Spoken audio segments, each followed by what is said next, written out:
avec 2 établissements de la vague précédente, qui sont représentés donc aujourd'hui, donc qui sont Caen et Lyon.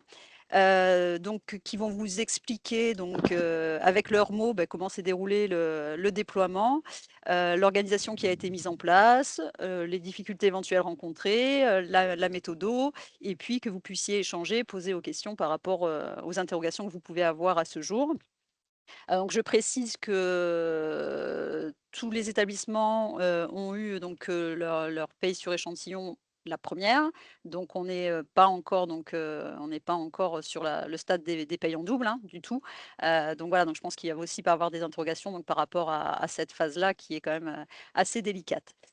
Du coup, on va commencer par, la présentation de Caen et suivi par Lyon. Donc je vais laisser donc, mes correspondants préférés se présenter et puis, diffuser leur, PowerPoint. On ne t'entend pas Hélène. Là, ça doit aller. Donc, je m'appelle Hélène Thuroux, je suis la responsable SIRH pour l'université de Caen. J'ai été chef de projet pour le déploiement SIAM côté gestion administrative et également pour la partie pré-liquidation. Donc, je suis accompagnée de ma collègue Martine Pinel qui est responsable contrôle qualité paye et à distance, ma collègue Alexandra qui travaille avec moi sur tout le système d'information des ressources humaines et qui a participé aux 2 déploiements, pardon. Alors, je vous partage mon PowerPoint.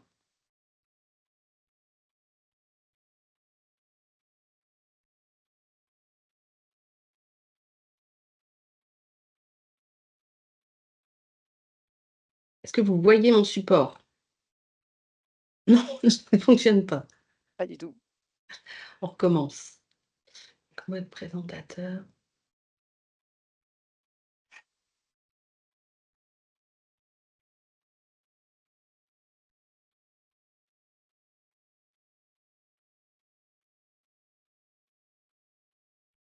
Là, c'est bon. Tu pas en plein écran, mais C'est pas en plein écran? non, comme tout à Ah, l'heure. décidément. Attends, je l'ai fait comme tout à l'heure. Je jongle entre plein d'écrans différents, mais je vais y arriver.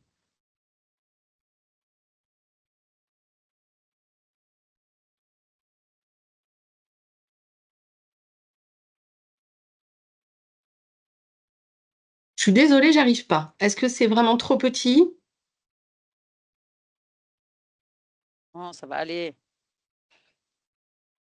Attends, et là, j'arrive plus à attends.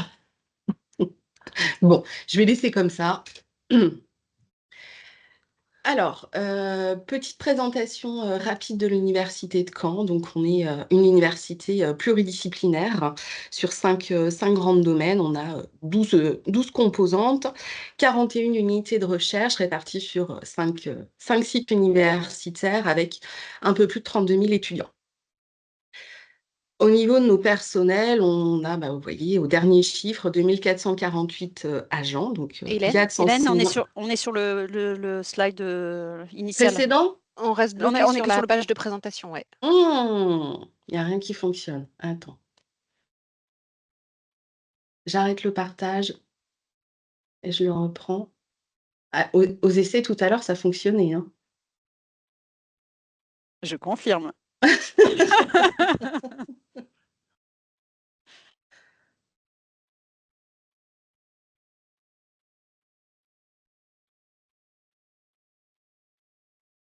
Et là, ça Parfait. donne Si c'est bon? Ouais, si tu peux avancer d'un slide pour voir. Ouais, parfait. OK. Voilà, donc là, c'est la présentation des grands chiffres de l'université, nos personnels et on ajoute un petit peu moins de 3 000 personnels, enfin 3 000 vacataires. Au niveau de la DRH, on est constitué de assez classiquement, donc un bureau coordination de la paye, 2 bureaux de gestion, un bureau du pilotage, un bureau en charge des recrutements, formations et un bureau égalité, diversité, qualité de vie au travail. Pour les bureaux de gestion, donc, ont été impactés directement par le passage en préliquidation. Donc, chez les BIATS, on a 6 gestionnaires, une responsable et une référente, une adjointe qui est référente, référente contrôle paye. Et chez les enseignants, c'est constitué de façon identique avec 7 gestionnaires. La particularité, c'est qu'on a la gestion des personnels hospitalo-universitaires avec une gestionnaire qui n'est pas une gestionnaire rattachée à la DRH, mais bien à l'UFR Santé. Donc jusqu'à présent, elle gérait uniquement la partie gestion administrative des personnels HU et au passage en préliquidation, elle a également pris en charge la partie financière. Pour nos modules SIAM en préliquidation, donc on est passé à la gestion administrative en février 2021 avec le déversement dès le premier mois de paye. On a mis en place ça directement. Et puis vous voyez, on est passé en préliquidation en juin 2024, donc il s'est écoulé 3 ans.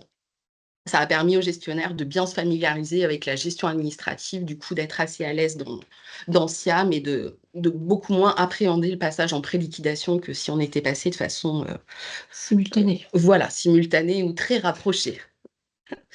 Pour le reste de la gestion des ressources humaines, nous, on a des outils maison pour tout ce qui est entretien professionnel, la formation des personnels, notre référentiel interne, pour la gestion des comptes notamment, et puis pour la gestion des vacataires et puis des contractuels et étudiants. Donc, il n'y a pas eu de lien à faire supplémentaire entre tout ça, entre toutes les briques. Pour les utilisateurs SIAM, nous, on n'a donné aucun accès en dehors de la DRH, à part effectivement les administrateurs de la DSI. Donc, on a 2 types d'habilitation, des accès en lecture pour les bureaux de gestion, pour le bureau de coordination de la... En écriture. En écriture, pardon. Pour les bureaux de gestion, pour bureau coordination de la paye et puis pour le SIRH. Les autres collègues de la DRH ont un accès uniquement en lecture pour tous ceux qui sont au niveau de la formation des personnels, pour le recrutement. Voilà, on a essayé de cadrer les choses.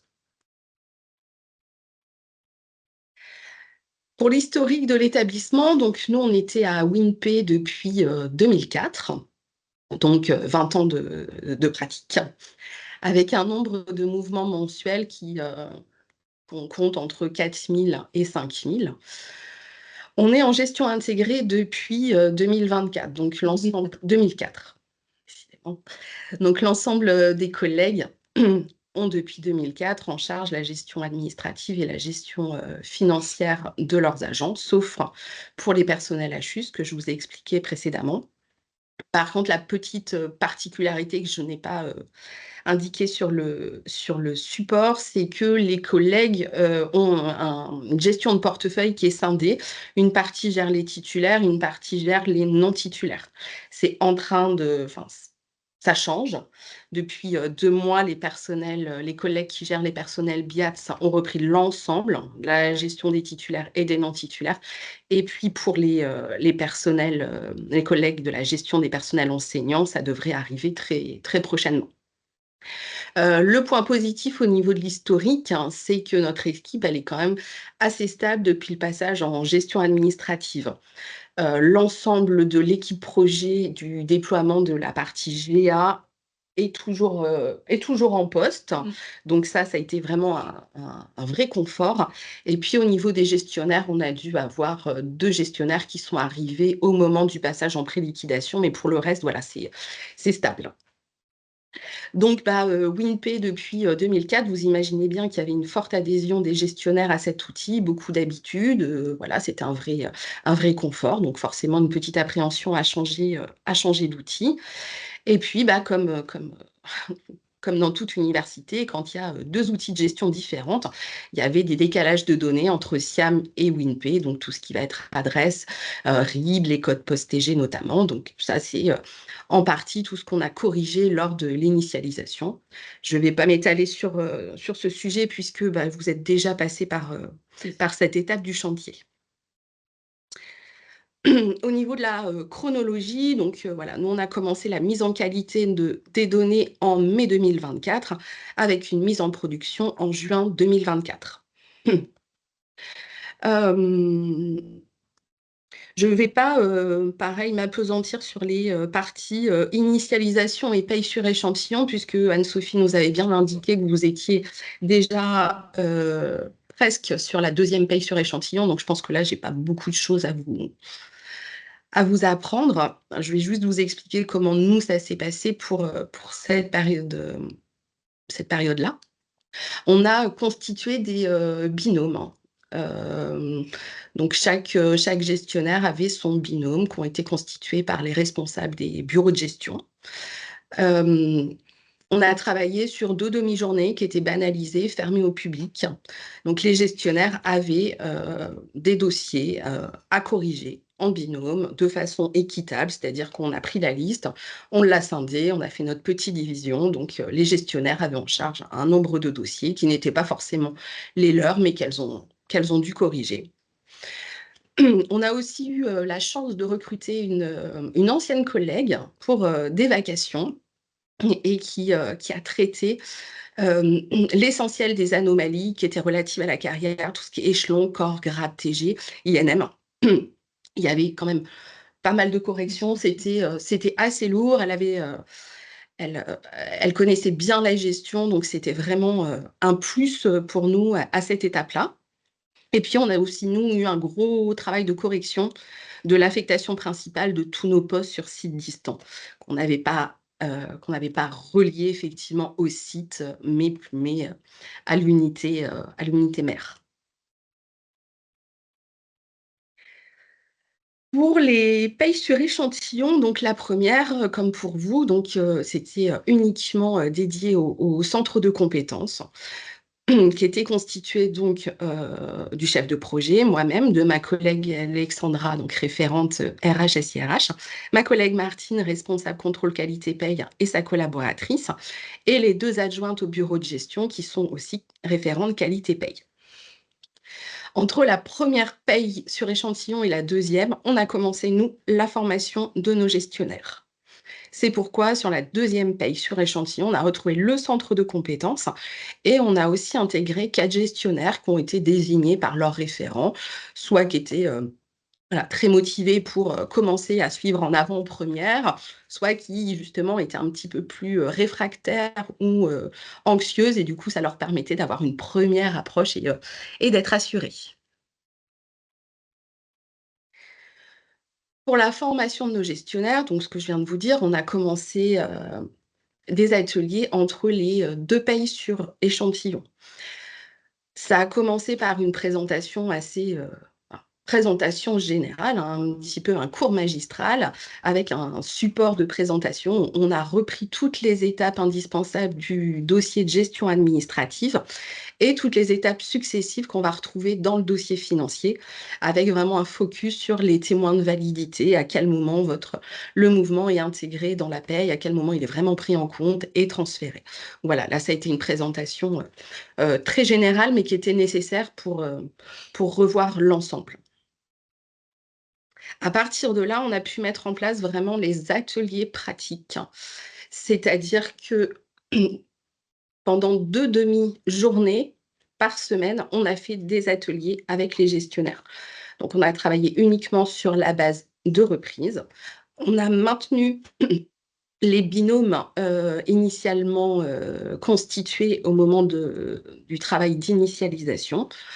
On a réservé des salles pour que les gestionnaires, voilà, soient vraiment concentrés et qu'il n'y ait pas de visite hein, d'un agent pendant ce temps-là.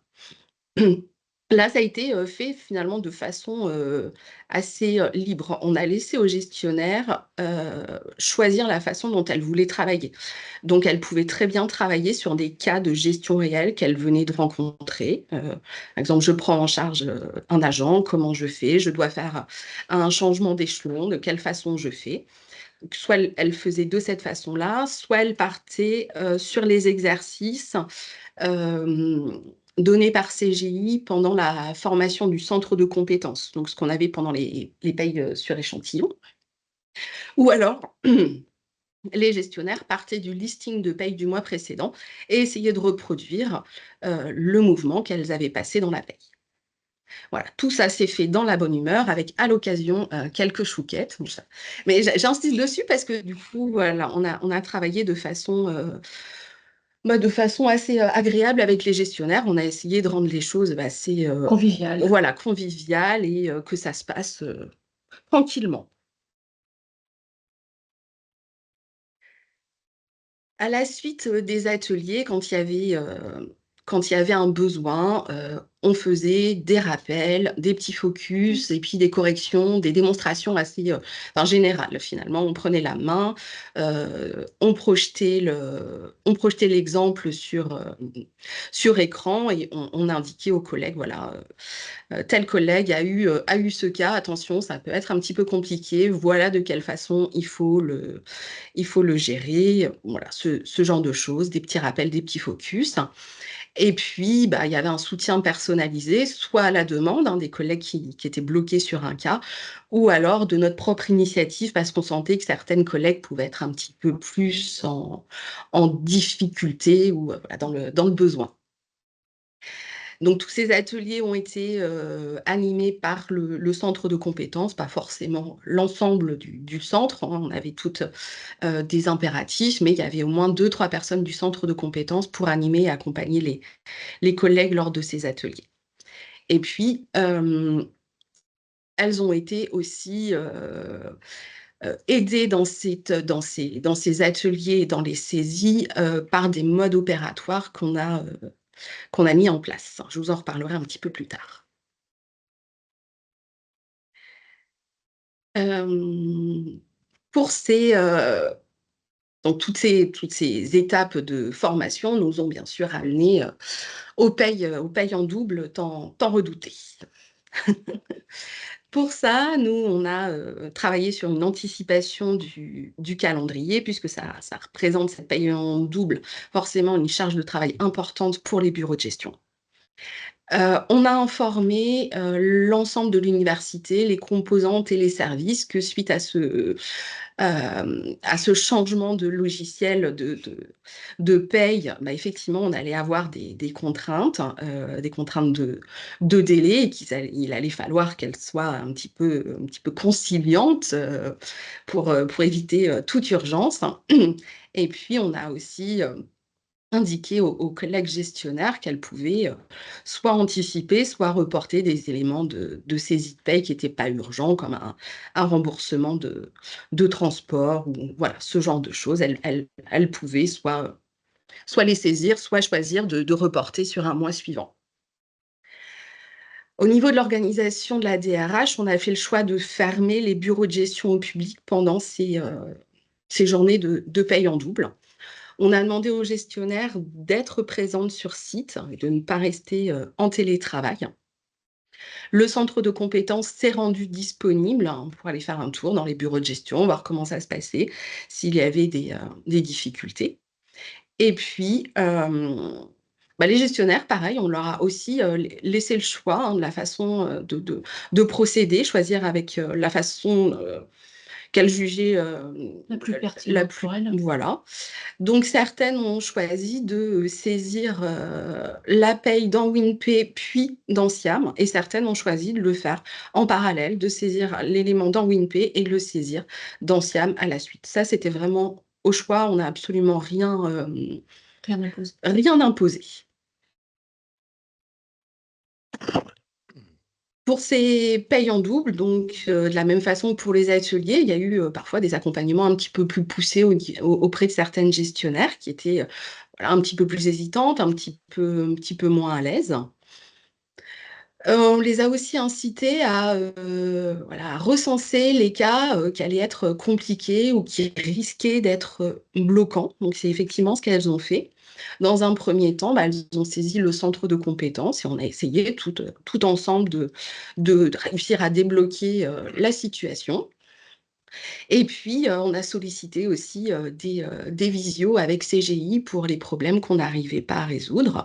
Donc là, ça a été un un gain de temps, hein, certain. Et puis, du coup, ça a aussi permis de nous donner des indications sur sur ce qu'il fallait faire. Et puis, ça a été du coup très favorable pour la suite. On a aussi, du coup, procédé aux corrections de SIAM après, la comparaison de CGI des listings de paye entre SIAM et WINPay. On a travaillé à toutes ces corrections. À la fin des payes en double, donc CGI vient, sur site, hein, pour nous dire ce qu'il en a été, hein, beaucoup de corrections ou peu.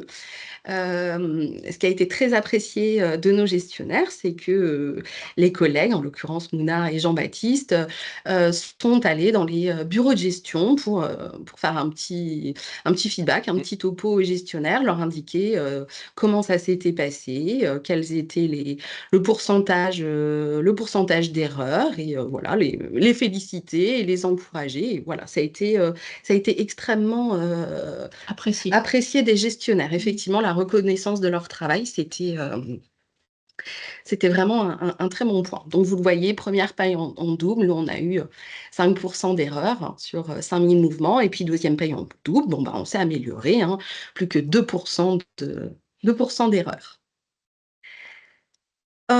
Alors en parallèle de tout ce travail, il y a effectivement d'autres chantiers à mener. On a travaillé sur l'habilitation des gestionnaires. Donc là, à l'heure actuelle, elles ont une habilitation pour la gestion administrative et une habilitation pour la préliquidation de la paye. Voilà, les habilitations, c'est chez nous toujours un petit peu un petit peu en chantier parce qu'on cloisonne, on cloisonne assez et voilà, on va essayer quand on aura le temps de voir si on peut réussir à mixer pour ne n'avoir qu'une seule habilitation, ce qui serait quand même un petit peu plus simple. On a aussi, travaillé, pour permettre à chaque gestionnaire de pouvoir éditer leur propre listing de paye. Sur la BDP, donc la BDP, on l'utilise en masse, hein, pour injecter. On a produit des petits mémos assez, simples. Donc pour les référentes des 2 bureaux de gestion, sont les seules habilitées à pouvoir faire des injections dans la BDP. Donc mémo très simple, hein, sur le format qui est attendu dans la BDP et les, numéros de dossier financiers. Donc voilà, pas de grosses difficultés sur Non. ce point-là. Et utiliser tous les mois. Ouais, utiliser tous les mois et on a aucun souci. Et puis, bien sûr, on a travaillé à la création de mode opératoire. Donc je vous ai mis des petites, captures d'écran. Donc on a fait un mode opératoire qui est vraiment très détaillé avec des captures d'écran, donc aussi bien sur la prise en charge, d'un dossier, la saisie d'un acompte, la mise à jour d'une donnée sur les absences, toutes les primes et puis les mouvements. Donc je pense que l'essentiel est dans le mode opératoire. En tout cas, les gestionnaires ne nous ont pas dit qu'il manquait quelque chose. Pour le moment, ça a l'air de leur convenir.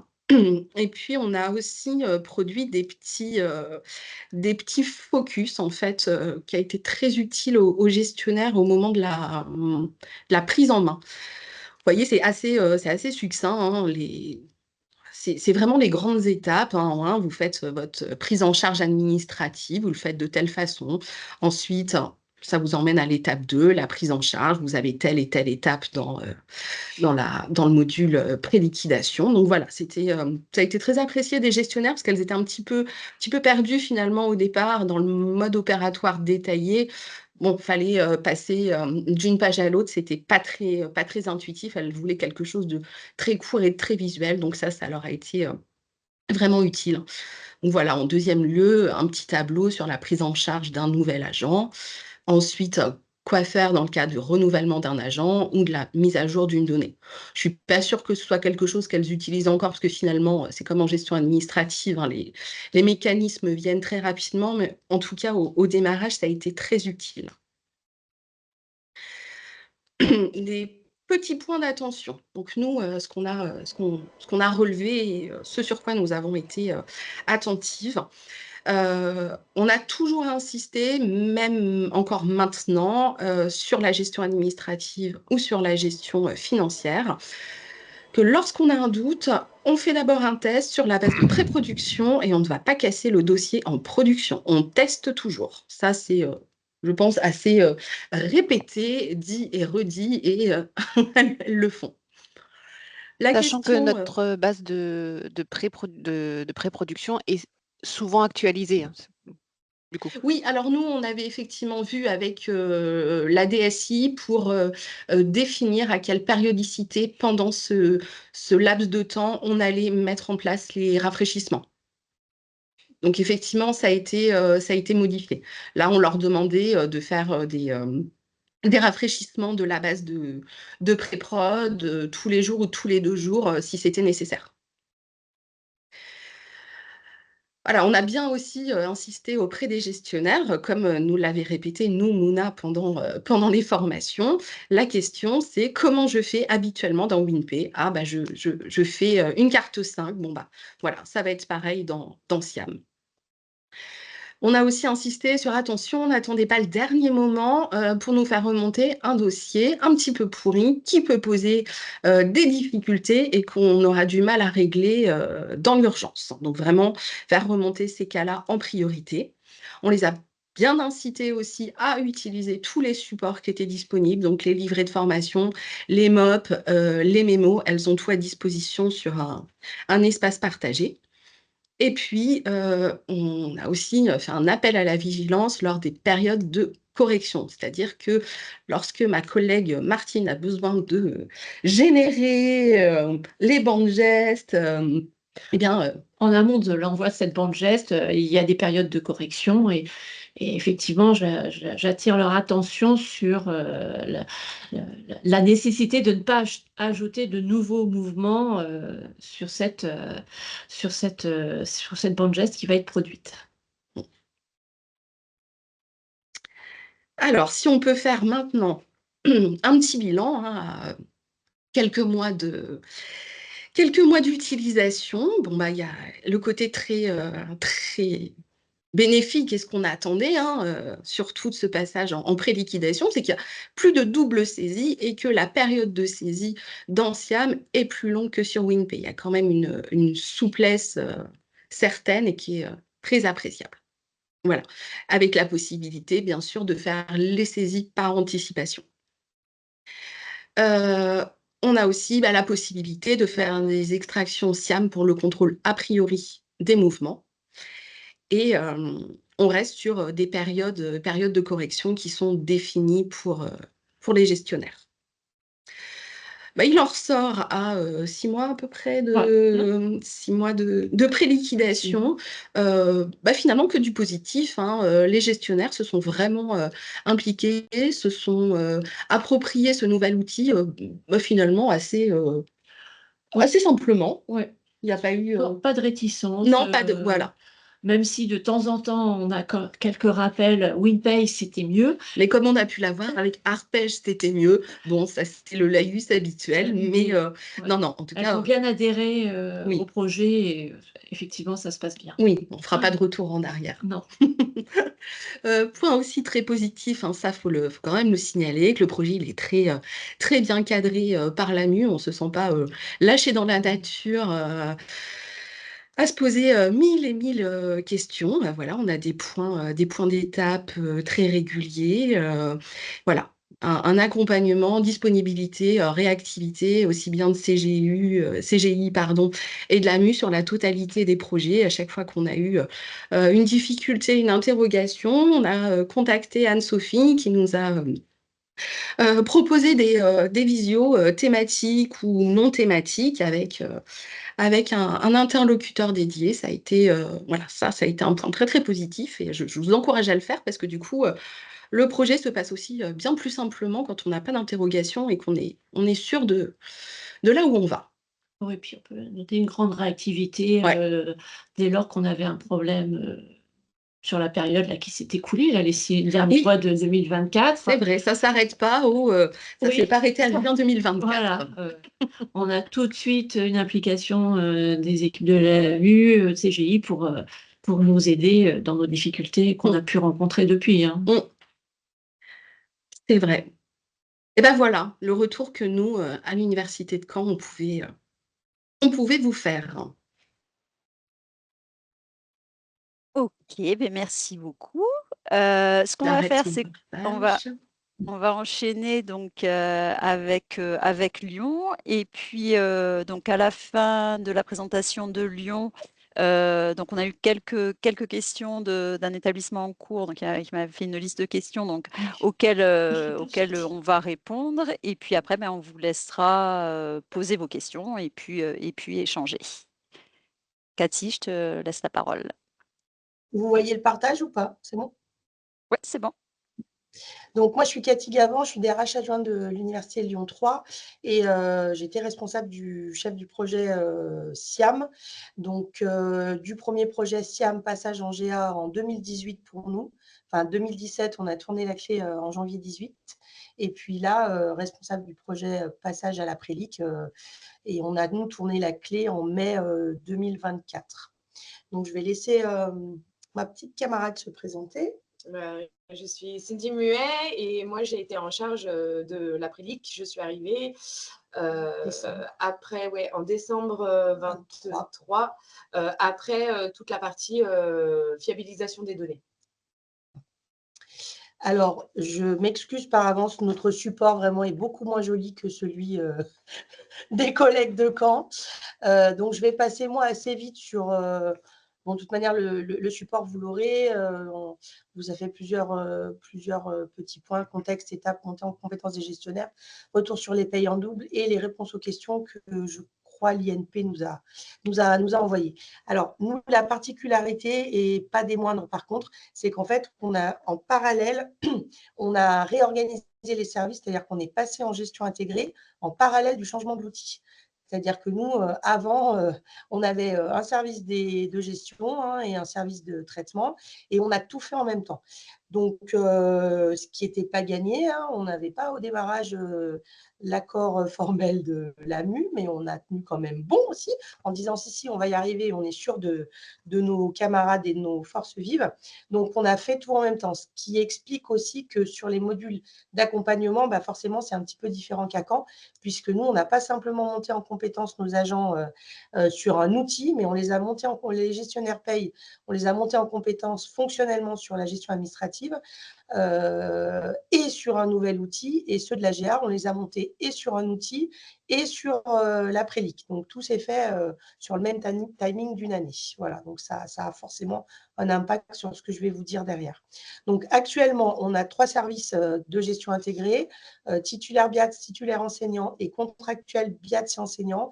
Nous, on a fait le choix sur un démarrage de séparer la gestion des contractuels et des titulaires parce que c'est quand même pas tout à fait la même gestion et notamment, il y a quand même beaucoup plus d'impact paye sur les contractuels que sur les titulaires où j'ai envie de dire une fois qu'ils sont arrivés, bon, ça roule un peu plus, quoi. Voilà. On a par contre, à cette occasion, en janvier 24, créé un service de contrôle de paye et de contrôle interne qui n'existait pas. Donc là, on a 2 agents dédiés. Donc en gros, on a 17 gestionnaires carrière et paye, 2 agents qui gèrent le contrôle de la paye après les contrôles croisés dans les services. On fait à peu près 2300 payes par mois, on a 1700 par maintenant, 2200 vacataires d'enseignement et en gros, on a 30 000, pareil, on est à 30 000 étudiants. Voilà. Donc ça, je passe vite. Les étapes, c'est à peu près les vôtres, sauf qu'il y a une année de différence. On a démarré en avril 23, on a fait la double paye en mars-avril 24 et on a été lâché sur Siam Prélique sur la paye de mai 24. Voilà. Donc nous, sur la montée en compétences des gestionnaires, on a beaucoup anticipé, c'est-à-dire qu'on a fait énormément de modules de formation. Vous l'avez compris, on n'était pas que sur des formations outils, donc il a fallu qu'on fasse des formations aussi théoriques pour nos agents qui géraient de la carrière sur la codification de la paye, tout simplement. Voilà.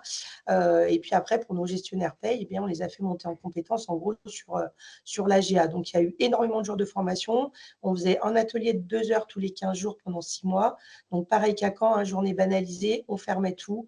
Et voilà, donc effectivement, derrière, grosse communication politique, gros soutien politique pour annoncer les fermetures des services. Donc, l'objectif, bah, voilà, hein, je vous l'ai dit, double montée en compétences, gestionnaire carrière et prédic, et puis montée en compétences sur l'outil. Bon, ça, moi, je pense que ça n'a pas un grand intérêt, mais bon, je vous l'avais dans les slides, si vous avez des questions, j'y répondrai après. Donc, sur le process des payes en double, nous, ce qui s'est passé, comment on a fait les payes en double? On a d'abord saisi la paye sur WinPay, comme habituellement sur pièce. Et c'est uniquement les gestionnaires qui étaient avant gestionnaire traitement qui l'ont fait, puisque nous, on est parti du principe qu'on n'allait pas monter nos gestionnaires carrière sur un logiciel WinPay qui, 6 mois après, n'allait plus être là. Donc, en fait, c'est les gestionnaires uniquement ex-traitement qui ont saisi sur WinPay. Ensuite, on a édité les listings de paye. Et sur Siam, tout le monde a saisi, tous les gestionnaires gestion intégrée sur leur population. Et on a saisi quand même principalement à partir des listings de WinPay. On n'a pas refait vraiment une saisie sur pièce, histoire d'avoir quand même 2 bancs de gestes qui se ressemblaient fortement, quoi. Voilà, donc on a fait ce choix-là. Et puis en parallèle, donc Cindy à côté a élaboré, comme à Caen, hein, tout un tas de MOP. Alors, ce sont des MOP, mais plus succincts que ceux que des fois l'AMU peut faire, où on a quand même beaucoup de pages. Il y a quelques imprimes écrans et c'est plus des flashs que des modes opératoires très longs, quoi. Voilà. Ce qui nous permet aussi, on avait un peu anticipé, nous, les éventuels départs d'agents, puisque sur le site lyonnais, on est les derniers à être passés en gestion intégrée. Et tous les collègues qui sont passés à côté de nous les années précédentes, sur les premières années, ont à peu près perdu 50% de leurs gestionnaires. Donc, nous, on était un peu dans cette crainte-là. Bon, ben, on n'a perdu personne. Voilà, au final, voilà, donc c'est pour dire que ça se passe quand même bien aussi. Personne n'est parti et à 6 mois, j'ai encore les mêmes gestionnaires qui sont là. Donc, pour nous, un point de vigilance, mais pour vous, si vous étiez déjà en gestion intégrée, ce n'est pas un problème. C'est-à-dire que nous, on n'avait pas forcément anticipé de former nos agents à la lecture des listings, ce qui est quand même assez complexe. Et nos gestionnaires en GA, quand on leur a donné les listings, on s'est rendu compte qu'en fait, ils ne savaient pas les lire, quoi. Donc, on a pu travailler un peu en urgence en 2 jours là-dessus, quoi. Donc, si c'est et si vous avez des gestionnaires qui ne sont pas encore tous en mode gestion intégrée, mais qui vont le passer, bah, pensez à anticiper et à leur faire une petite formation sur la lecture des listings. Après, sur les points de vigilance par rapport et au double paye et après, donc, par la BDP, on fait des imports en masse, donc ça, c'est extraordinaire. Par contre, bon, nous, on avait tendance à le faire en dur avant d'Anciam, mais du coup, ça nous permet quand même des vérifs. Par contre, on a eu pas mal de soucis, nous, sur nos populations vacataires d'enseignement, et ça, on ne l'avait pas vu venir, vraiment. C'est-à-dire que je ne sais pas, en fait, c'est l'extraction des heures que nous, on avait qui sortait de OSE, en fait, si vous voulez, mettait un numéro de NUDOS un peu aléatoire. Et en fait, quand on a fait la première injection de ce fichier avec 2000 et quelques lignes, eh bien, on s'est rendu compte que ce n'était pas forcément les NUDOS actifs en paye. Donc, il a fallu retraiter l'ensemble du fichier pour… voilà, ça, on l'a découvert vraiment au moment de l'injection, quoi. Donc, voilà, donc ça a été un peu tendu aussi. Et puis, on a quand même passé aussi beaucoup de temps pour trouver les bons formats de fichiers, parce que sur les injections, entre les cartes 20 et les cartes 22, ce n'est pas les mêmes formats, notamment des histoires de virgules, ou quand on a commencé à faire nos tests, et heureusement, à l'époque, CGI était là et Violette Marchais, entre autres, qui nous a absolument sauvé la vie. C'est-à-dire que quand on a injecté, on s'est rendu compte que la virgule n'était pas au bon endroit et qu'on mettait des payes à 10 000 € à tout le monde, quoi. Donc, on a un peu pris peur. Et surtout qu'à l'époque où nous, on est passé, on ne pouvait pas, à notre niveau, désinstaller une injection en masse. C'était forcément CGI qui le faisait, donc ça tombait bien, elle était là, elle l'a fait. Je crois que maintenant, ça a évolué, Anne-Sophie, je crois que maintenant, on peut, nous, le faire, c'est-à-dire enlever des injections en masse, mais à l'époque où nous, on est passé, on ne pouvait pas. Donc, je vous avoue, on a eu quand même quelques petites frayeurs. Sur les points de vigilance aussi, alors là, c'est au-delà de la double paye, mais… donc, nous, on a quand même beaucoup travaillé sur les fiabilisations des noms et prénoms. Alors, vous l'avez sans doute fait, mais on a quand même toujours un peu des surprises. On est passé à travers un ou deux, dans le sens où les prénoms et les noms de scène Voilà, parce que nous, dans WinPay, historiquement, les gestionnaires saisissaient à partir de la carte vitale, sauf que Siam, nous, ça a toujours été clair, c'était carte d'identité, passeport, pour après pouvoir faire les échanges Petrel, NSAP, etc. Donc là, on a quand même eu un énorme travail, et notamment sur certains agents qui n'ont pas été contents de ne pas voir leur nom de scène apparaître sur leur fiche de paye, quoi. Donc, il y a quand même eu un gros travail de communication là-dessus. Donc, bon, voilà, je vous alerte juste là-dessus. Moi, je ne l'ai pas mis dans le slide, mais c'est à un moment donné Hélène qui m'y a fait penser. On a eu aussi, quand vous avez fiabilisé, normalement, vous avez dû avoir un fichier d'adresse. Enfin, nous, on a eu un fichier d'adresse complètement énorme à fiabiliser et on s'était dit les adresses, ce n'est pas la priorité, etc., etc. Sauf qu'une fois de plus, on a été bloqué et là, c'est notre TG qui nous a menacés. Donc, au mois de mai, ils n'ont rien dit. Et puis, au mois de juin, là, ils nous ont dit si vous continuez comme ça, on ne paye pas les gens, quoi. Donc là, on a un peu pris peur. Donc, une fois de plus, et c'était sur notre population vacataire, donc nos 2200 qu'on paye, parce que Ose, si vous voulez, on avait pris des mauvaises habitudes dans Ose, et Ose, on n'avait qu'un champ pour les adresses. Donc, 1 rue Docteur Marchais, là, c'était tout dans le même champ, alors que dans Siam, quand on faisait les déversements de Ose dans Siam, du coup, pareil, ça arrivait tout dans le même champ qui était désignation de la voie. Sauf que nous, la TG, il nous a refusé ces adresses non formatées format Siam. Et du coup, on s'est retrouvé pareil sur la deuxième paye, donc en juillet, parce qu'en juin, ils nous ont alertés, mais ils ont payé. Et en juillet, ils nous ont dit, si vous continuez comme ça, terminez, on coupe les payes. Il faut revoir vos adresses. Donc, si c'est votre cas, je vous invite aussi à y penser dès maintenant, parce qu'il y a un moment, il va falloir fiabiliser ces fameuses adresses. Je ne sais pas si c'est votre cas, mais en tout cas, voilà. Alors, ça, les RIB, c'est pareil, je vous en parle, mais bon, visiblement, ce n'est pas le cas de tout le monde, mais nous, on a eu ce problème-là. Comme on avait Siam d'un côté et WinPay de l'autre, nous, on ne saisissait absolument aucun RIB dans Siam. Voilà. Donc, on a attendu les injections finales et les tirs d'init pour faire une DA à CGI ou à l'ANMU, et ils nous ont fait l'import massif des RIB. Et alors, on n'a pas d'explication vraiment à vous donner. Anne-Sophie vous expliquera Ouais. peut-être, on ne peut pas savoir pourquoi. Mais en tout cas, nous, ça nous a bien injecté les bons RIB en préliq, mais pas forcément en GA. Donc, ce qui fait qu'on s'est retrouvé avec des RIB validés préliq. Donc, si vous voulez, pas de souci derrière, mais en fait, qui n'étaient pas les mêmes que sur le module de GA. Donc, je ne sais pas, il y a dû avoir un couac à un moment donné.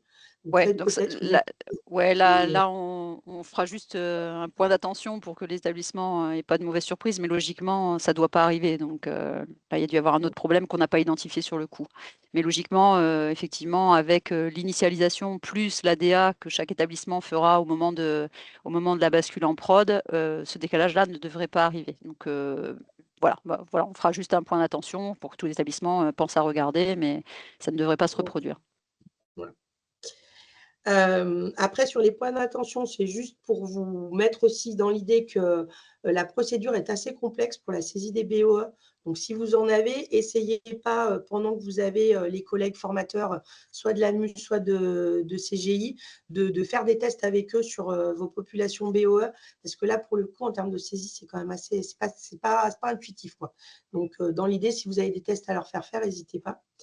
Nous, on a travaillé aussi, donc là, c'est un conseil, mais après, on fait comme on peut dans nos établissements. Mais quand je dis qu'on a travaillé en étroite collaboration avec l'AMU, oui, c'est-à-dire que dès qu'on avait un problème, alors AMU, CGI, dès qu'on avait un problème, on les a sollicités, ils ont toujours répondu hyper rapidement sur la préliq.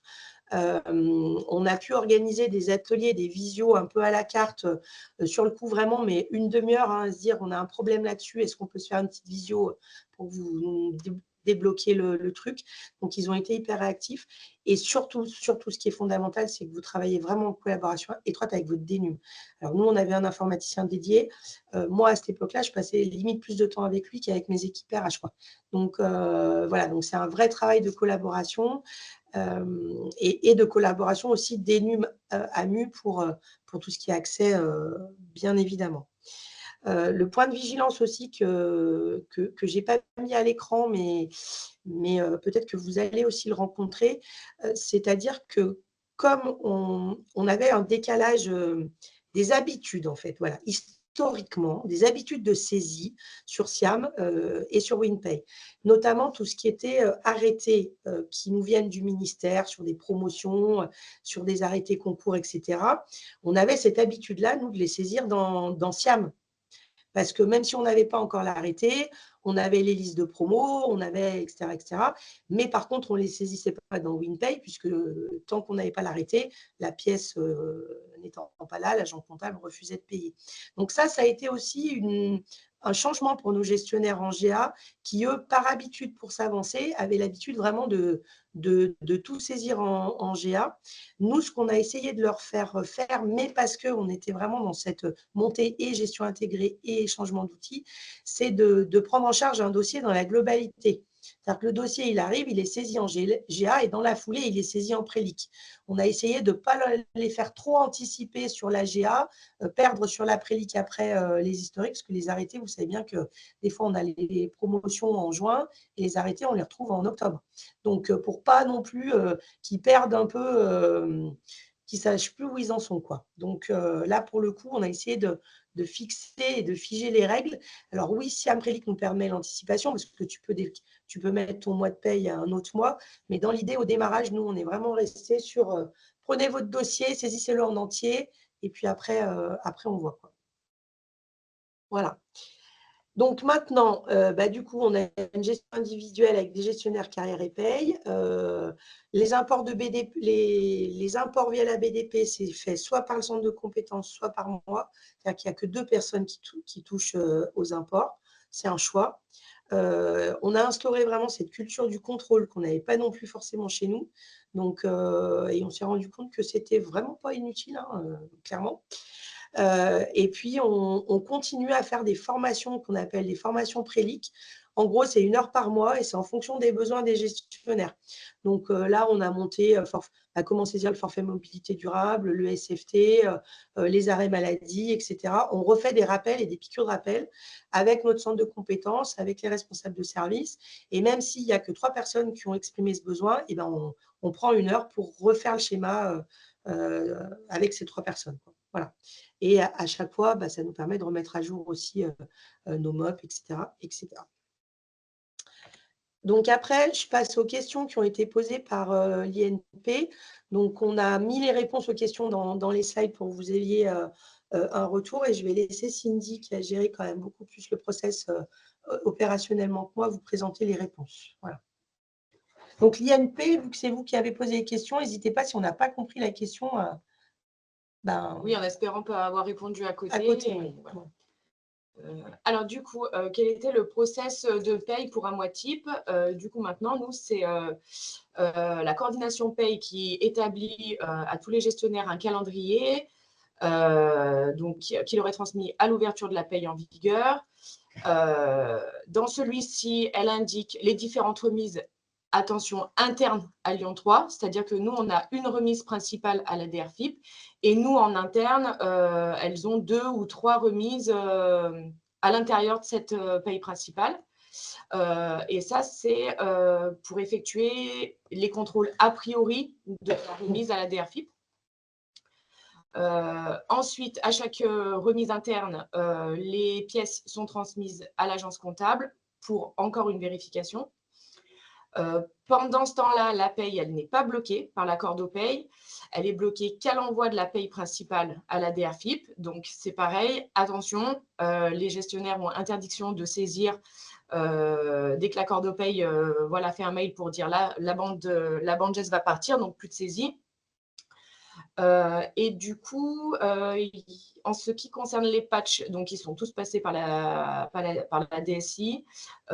C'est passé en pré-prod en premier lieu, et si tout fonctionne, elle est passée en prod, c'est passé en prod. Sinon, ils font les modifs en pré-prod, et une fois que ça fonctionne, c'est passé en prod. Deuxième question. Du coup, pour les habilitations, alors nous, chez nous, que ce soit Cordopaye, centre de compétences gestionnaire, ils ont tous le même profil, donc pour la saisie, hein, voilà. Et par contre, il n'y a que l'agence comptable qui a un profil lecture, et ça leur permet de voir pour l'instant que les mouvements de paye des agents. Juste, je fais une précision qui n'a pas été faite à notre niveau. C'est comme à Caen, c'est-à-dire que nous, SIAM, il n'y a que les services RH qui l'ont, personne d'autre ne l'a. On a d'autres, bon, et la DENUM, bien sûr, a aussi des accès. On a 1 ou 2 services qui ont des accès en lecture sol, notamment le service d'aide au pilotage qui gère le bilan social, donc pour faire les extractions, etc.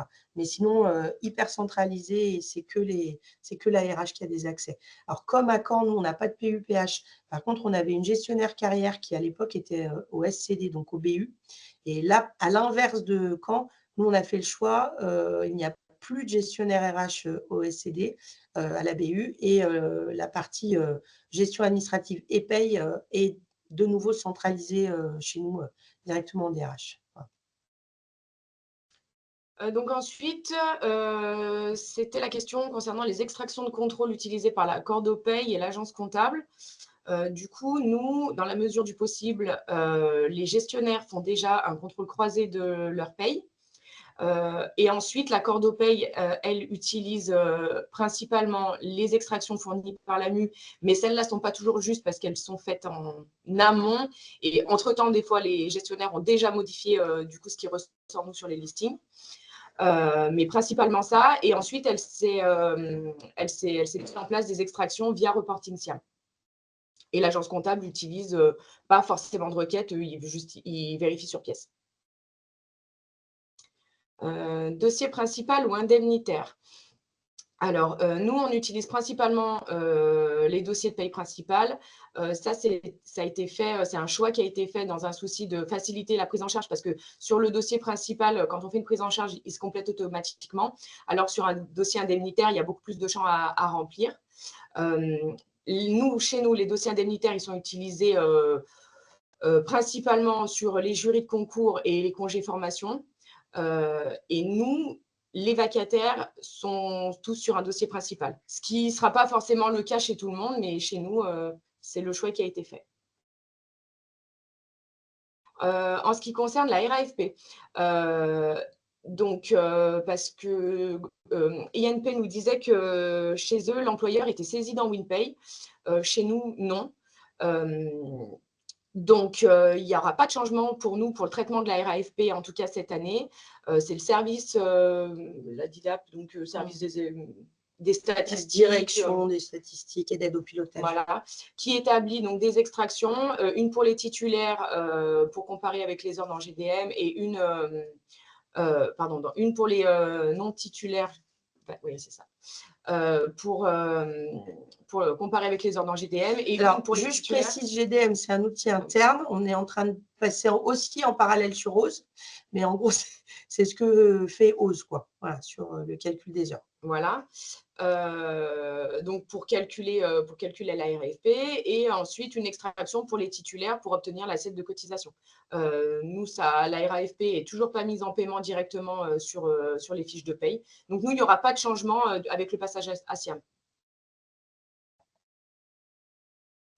Anticipation des saisies paye.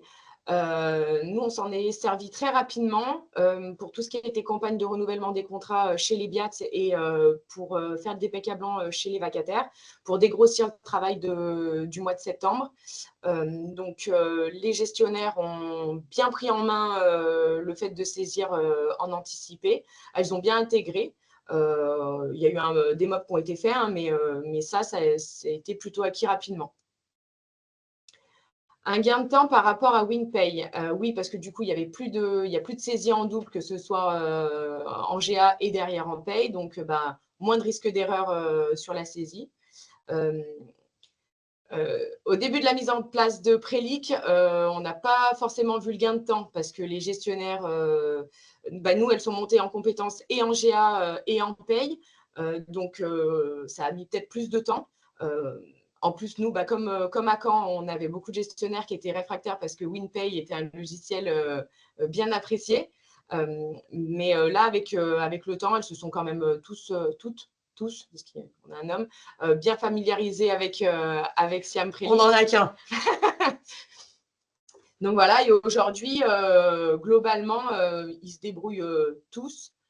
plutôt bien sur SiamGA, SiamPrelic. Il y a quelques blocages de temps en temps, mais sur des choses un peu plus techniques. Mais sinon, sur la gestion courante, il n'y a plus trop de problèmes. Ce qu'il faut comprendre aussi, mais ça, je pense que l'AMU et CGI vous la rabâchez, mais c'est vrai, enfin, je veux dire, si votre GA est propre, il n'y a pas de raison que ça se passe mal en prélic.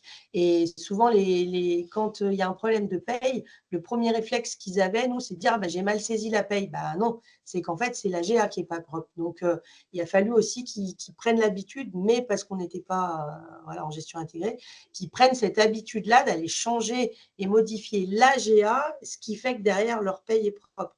Et ça, c'est un changement d'habitude aussi quand même. Hein. Donc, il faut en tenir compte. Et ben voilà, on a répondu à toutes les questions qui nous avaient été posées par Anne-Sophie. Bon, ben, merci beaucoup. En tout cas, je pense que c'est clair. Du coup, maintenant, je vous invite à poser vos questions si vous manque des informations, sachant qu'effectivement, je vous mettrai, avec l'accord des deux établissements, je vous mettrai leur support à disposition à l'issue de la présentation. Voilà, n'hésitez pas à prendre la parole. Bonjour, moi j'ai une petite question donc de Nanterre, Pierre. Et je voulais savoir si par rapport à OSE, vous avez eu la possibilité de faire des extractions de paye pour WinPay et pour Siam en même temps. Parce que moi actuellement dans OSE, je vois j'ai que la vue de l'export qui est dédiée à WinPay. Et je sais qu'on peut mettre en place la vue pour l'export à Siam, mais les deux en même temps, je ne sais pas encore si c'est possible. Donc du coup, je me demande comment vous avez fait pour les payer en double.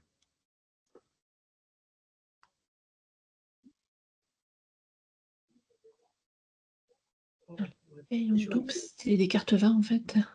Alexandra, est-ce que tu te souviens, toi qui es référente OSE? Ouais, alors il me On semble a que passé par 80 en fait. Nous, Ouais. pour l'injection des heures, on a pris le fichier, le fichier habituel. On a remplacé parce que le fichier sous WinPay, il sortait avec le NIR plus le numéro de dossier. Là, dans la BDP, on injecte par le matricule. Donc, nous, on a reconstitué un fichier avec les heures, mais avec le matricule. Oui, On fait un a rapprochement. carte 20 en prélic, quoi. Ah oui, tout simplement. Vous avez retravaillé le fichier en fait d'export sans changer la vue. Ah oui, c'est très c'est bien. ce qu'on a fait aussi au début, nous. Trouver les bons formats de fichiers aussi. Ça en faisait partie en fait. Parce qu'au départ, nos extractions de l'OSE n'étaient pas les mêmes. Quoi. Oui, c'est exactement ça. Je me demandais. Après, je sais qu'on peut l'adapter, la vue pour Siam, mais du coup, vous le faites après la double paye une fois que vous êtes en production.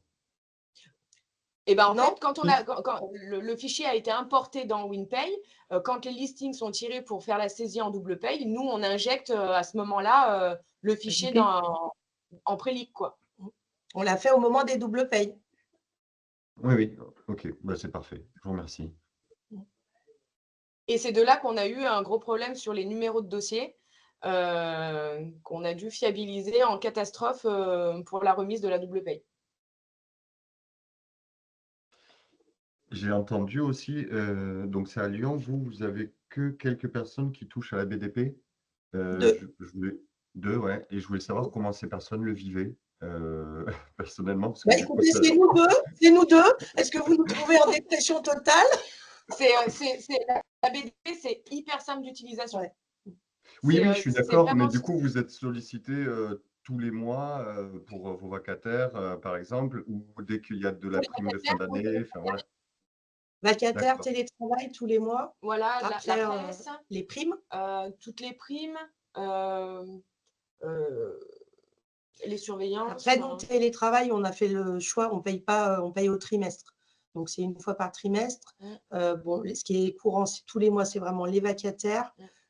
Et après, ça dépend des mois. On va avoir les mois de primes, quelles qu'elles soient, que ce soit les primes enseignants, les primes. Nous, on a une prime de fin d'année, on a des CIA, on a des primes d'intéressement pour nos contractuels.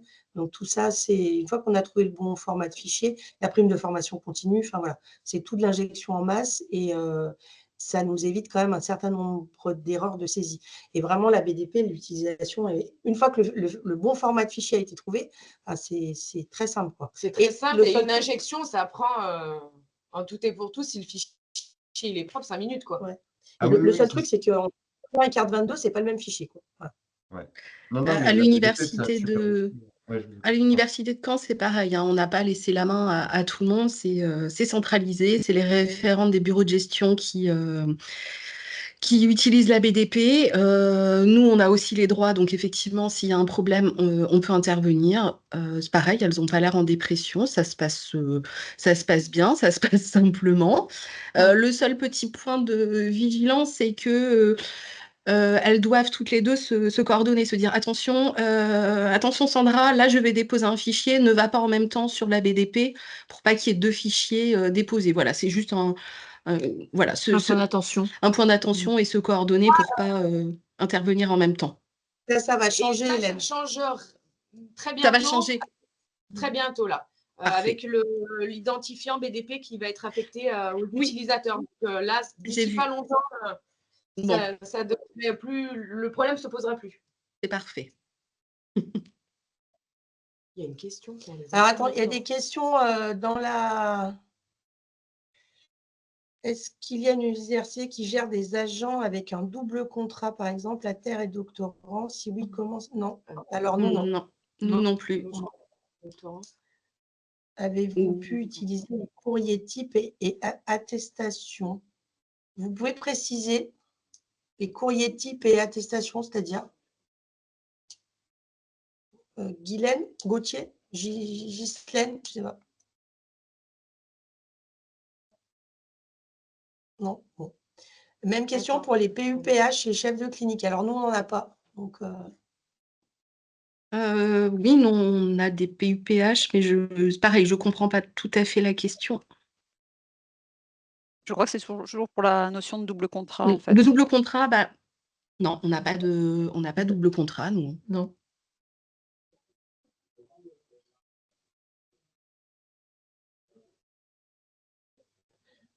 nous Non. pouvions utiliser l'historique de SIAM pour préparer les fins de contrat. C'est-à-dire, mais préparer les fins de contrat. Non, pour faire les attestations, Les attestations, ouais. les attestations de travail.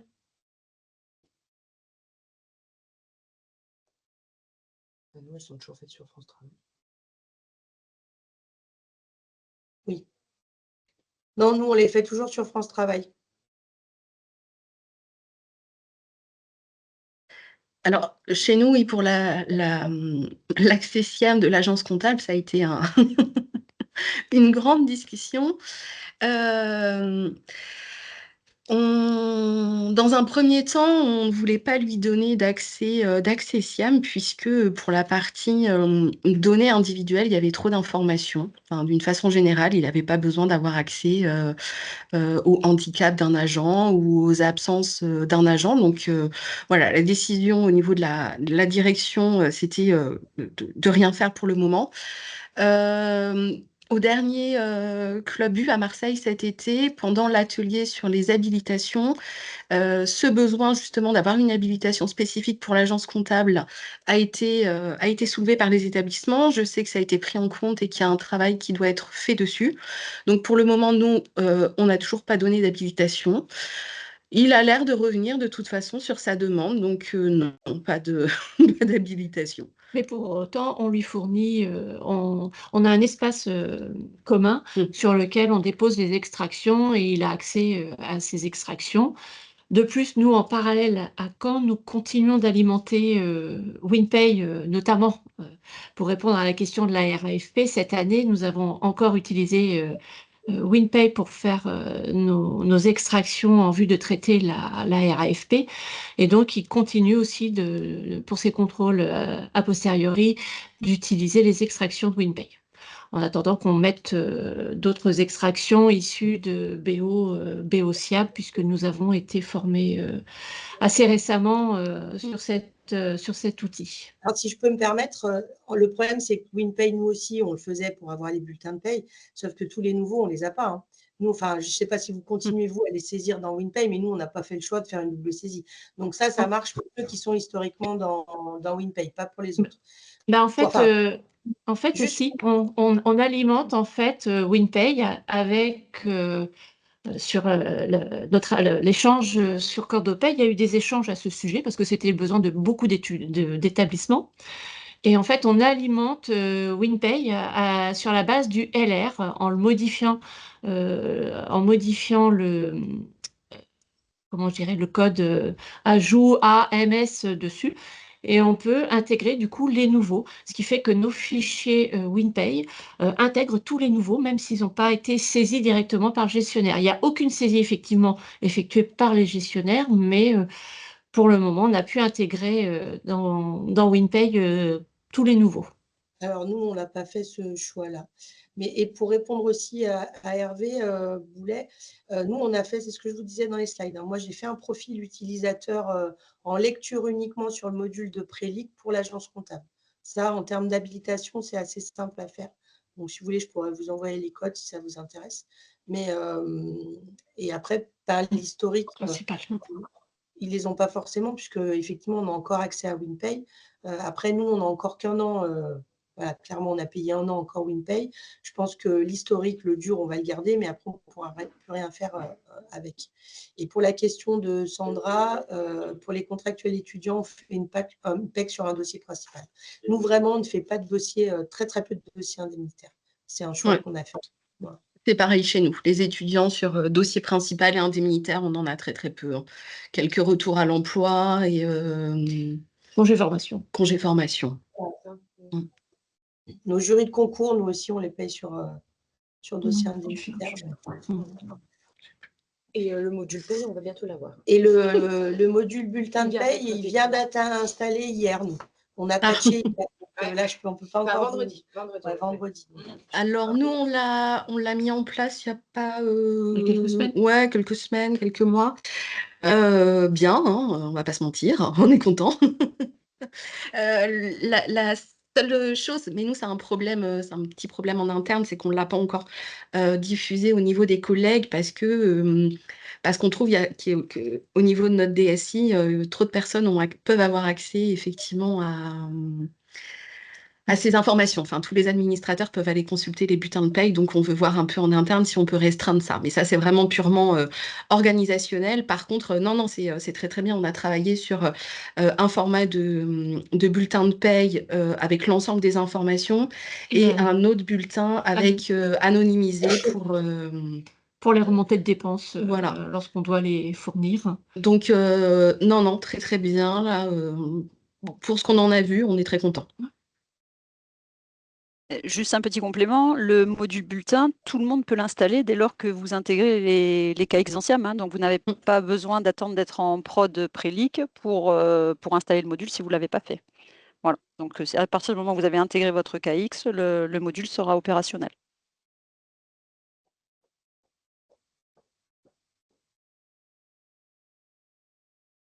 Est-ce qu'il y a d'autres questions? N'hésitez pas, hein, c'est le moment, hein. Ouais, par rapport au MOP, alors quand je crois que vous avez dit, vous avez fait un gros MOP détaillé, et du coup à Lyon, est-ce que vous, c'est plutôt plein de petits MOP, c'est ça, des flashs, vous disiez par thème?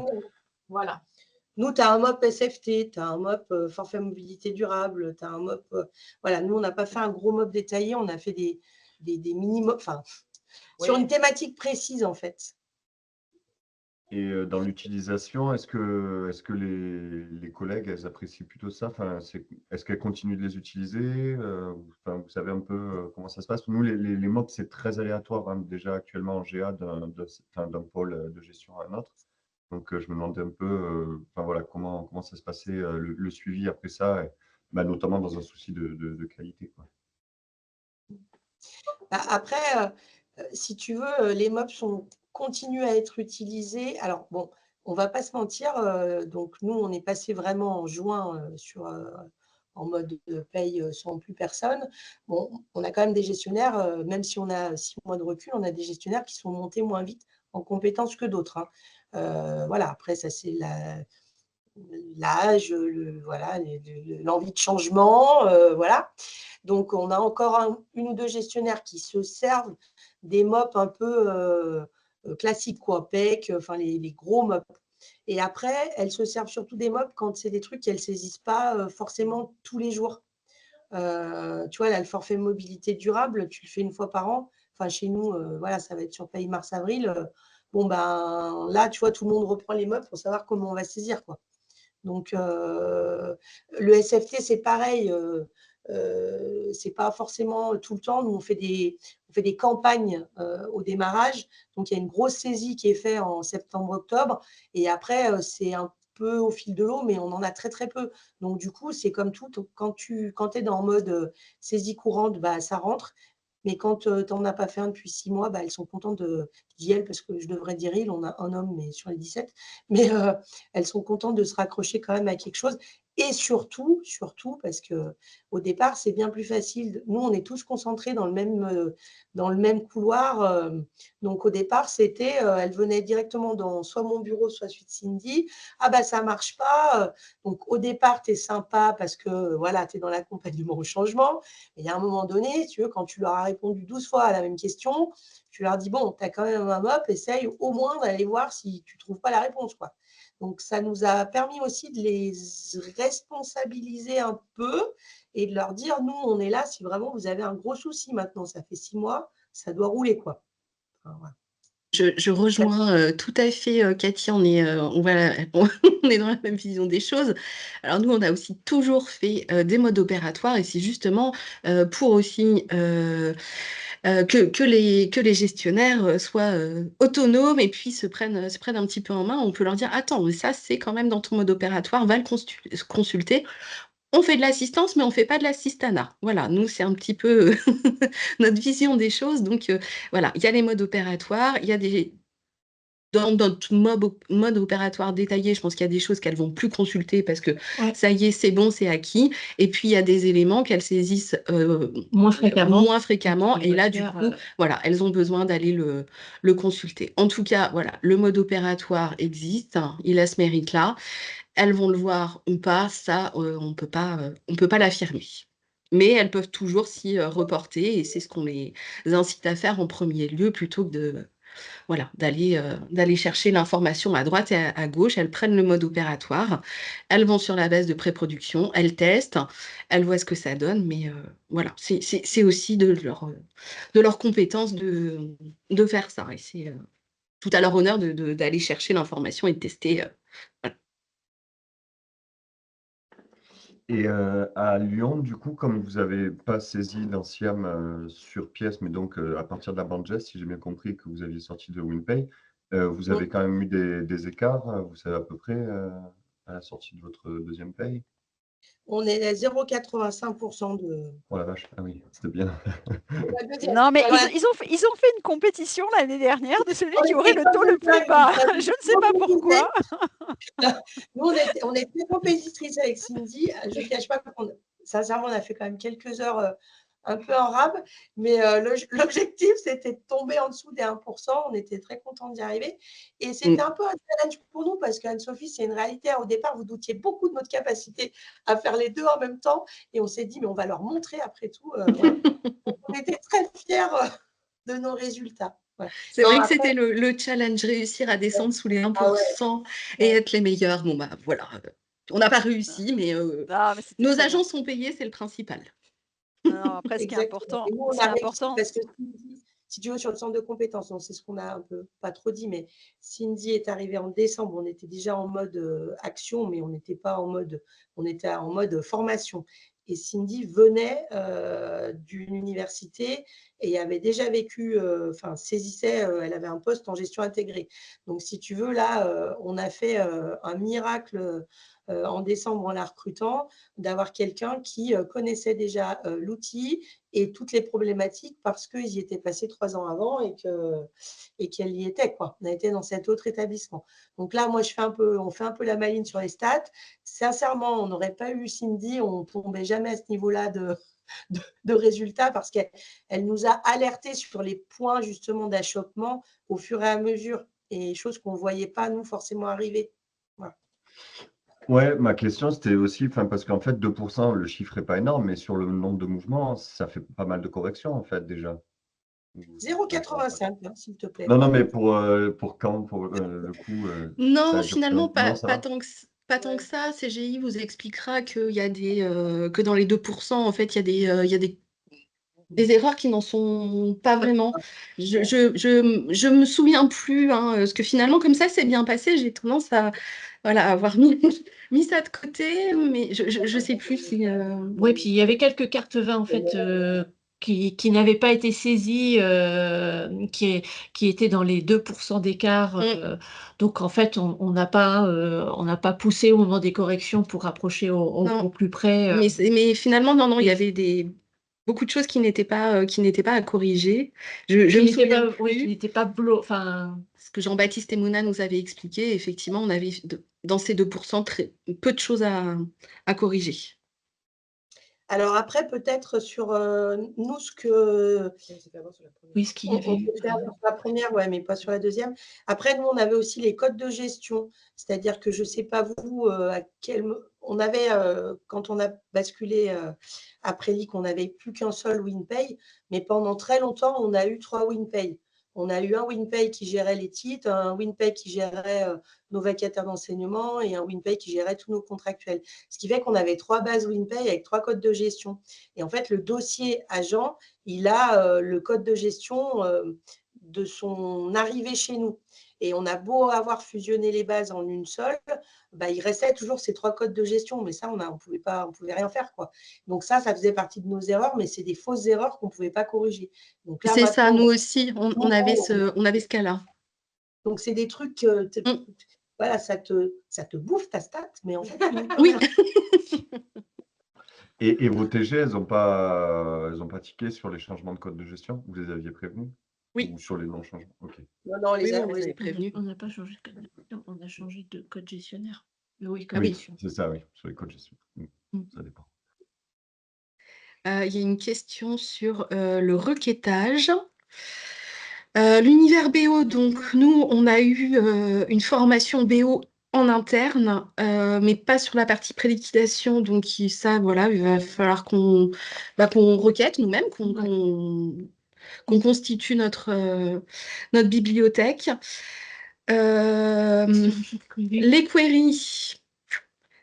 Alors non, malheureusement, nous n'avons pas de compétences internes sur les queries. C'est en projet. Moi, je pense que je vais me former sur les queries. Mais du coup, pour le requêtage, on passe beaucoup par BI Reporting ou Reporting Siam. Voilà, pour BO. Et puis voilà, BO. À Lyon, alors, je ne sais pas comment vous faites. nous, pareil, c'est BO. On n'a personne qui gère les queries, en tout cas pas sur la prélique.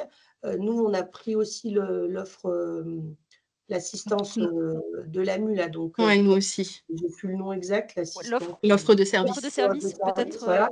Peut-être. Donc, du coup, Ils n'ont pas eu la ouais. présentation encore.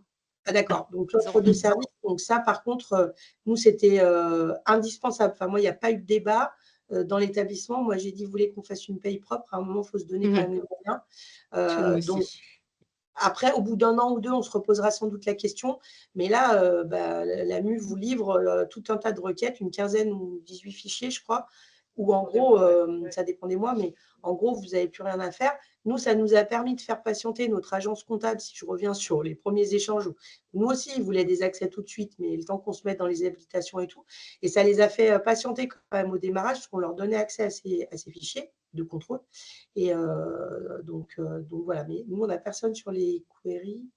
Et après, comment c'est solutionné l'import des adresses de WinPay à Siam? Alors nous, ce n'était pas WinPay à Siam, c'était Non. OSE à Siam. Hein. Les problèmes d'adresse, ça a été OSE à Siam. Et en fait, ça s'est solutionné qu'il a fallu que je me fâche un peu avec le service de notre DNUM, mais pas avec mon binôme Siam, avec le collègue qui gère OSE, parce qu'en fait, lui, il ne voulait pas modifier ses formats de fichiers. Sauf qu'à un moment donné, moi, je lui ai dit, je ne vais pas saisir 2200 adresses toutes les années, quoi. Donc voilà. Donc, la DNUM a revu ses formats d'import de fichiers en mettant bien 3 champs qui sont intégrés directement dans Siam.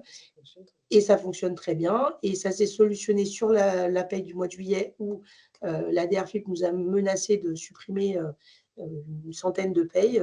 Ça s'est fini par de la saisie à la main, quoi. Voilà. Et le LR, on l'injecte pas. Et le LR, bah, du coup, nous, on ne l'injecte pas puisqu'on a l'offre de service. Donc, c'est l'AMU ou CGI qui le fait. Donc, je ne peux pas vous dire. Pareil chez nous. Mais Voilà. lors des payes en double, on vous a quand même présenté Oui, Oui. l'intégration et ce qu'on fera, hein, bien entendu, oui, avec, oui, oui. qui Mais du permet coup, aussi je de ne sais voir. pas si c'est compliqué ou si c'est facile. Je ne le fais pas. Je pense que c'est long surtout au début. Mm. Oui, C'est comme tout. chronophage. C'est chronophage. Ouais, je pense qu'une fois que tu as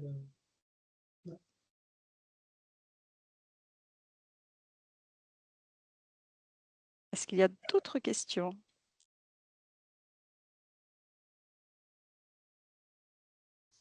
Oui, bonjour, excusez-moi. Je ne sais pas si ma question a été répondue parce que au moment où j'avais posé la question, j'avais un peu un problème de son.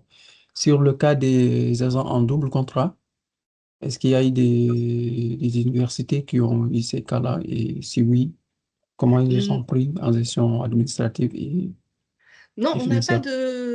nous, on n'a pas de double contrat. Enfin, la seule chose qu'on peut avoir, c'est concernant les emplois étudiants. Mais du coup, ça rentre peut-être pas dans ce cas de figure. D'accord. Ok. Très bien.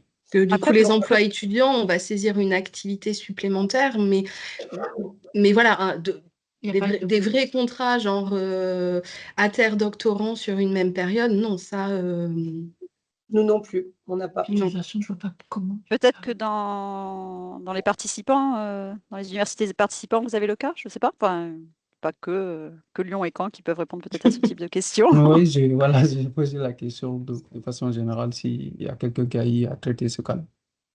Nous, on en a quelques-uns, mais du coup, je ne sais pas comment ça se passe en prélic, mais je me le note pour la paye sur échantillon 2 et on utilise des activités supplémentaires d'anciennes en GA. Mais après, en prélic, justement, bah, je crois que ça se passe avec le NUDOS, hein, tout simplement, avec notre numéro de dossier. Mais je me note très bien, merci. D'accord, merci.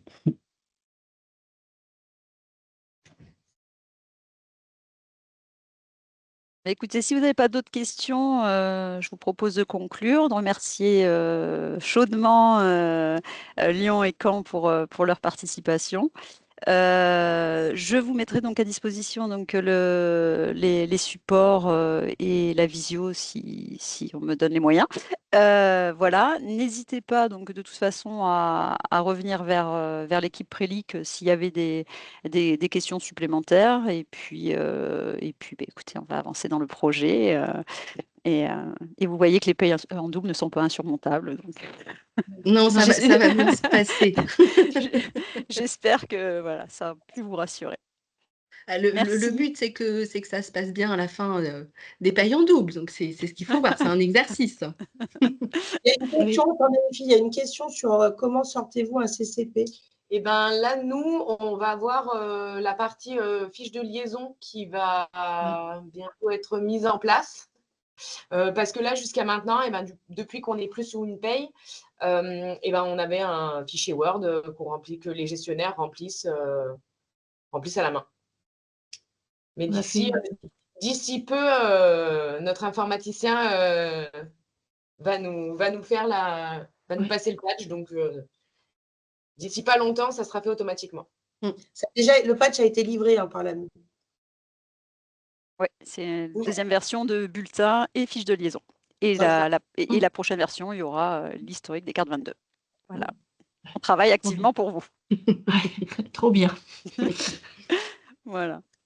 Après, moi, je peux juste conclure en disant que moi, j'ai fait et le passage à la GA et le passage à la Prélic.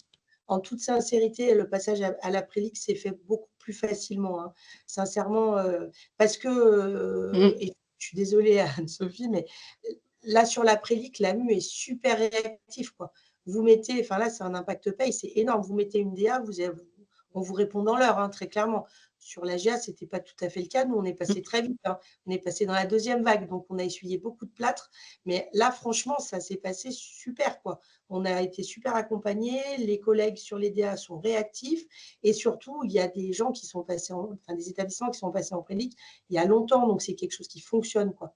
Et puis, sur les gestionnaires, ceux qui avaient l'habitude de WinPay, malgré tout, même s'ils vous disent « Ah, mais l'ergonomie, c'était mieux avant », bon, ça reste un système de cartes, quoi. Donc, ce n'est pas forcément un changement non plus fondamental dans leur vie, quoi. Enfin, voilà, ils vont s'y faire, hein. Je te rejoins à 100% Cathy, quand on a survécu au déploiement de GA, la préligue, c'est une partie de plaisir. Alors, par contre, je souhaite bon courage à Nice, parce que j'ai cru comprendre que vous passiez GA et prélique dans la foulée. Alors ça, par contre, bravo Oui, d'avance. bravo. Parce que voilà, parce qu'on le redit, tant que la GA n'est pas propre, la prélique, c'est compliqué, quoi. Et nous, on avait beau avoir 50 GA avant, quand on a vu, on pense toujours qu'on est super fiabilisé, hein.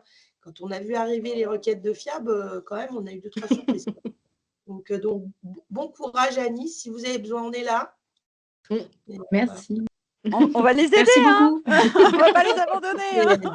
C'est un beau challenge. Bon. Et merci, hein, toute l'équipe est présente avec moi, hein, à la visio, donc c'est gentil. Et on essaie de faire au mieux, effectivement, pour vous accompagner et pas vous laisser en rade. Donc, effectivement, c'est le déploiement, mais c'est aussi le post-déploiement. Et on est aussi bien accompagné avec l'équipe CGI qui est super et qui se rend disponible vraiment aussi pour trouver des solutions. C'est vrai. Eh bien, merci. Je vais arrêter Merci. l'enregistrement et puis à bientôt. Bonne journée. Merci. Merci Au revoir. beaucoup et bon courage à tous. Merci.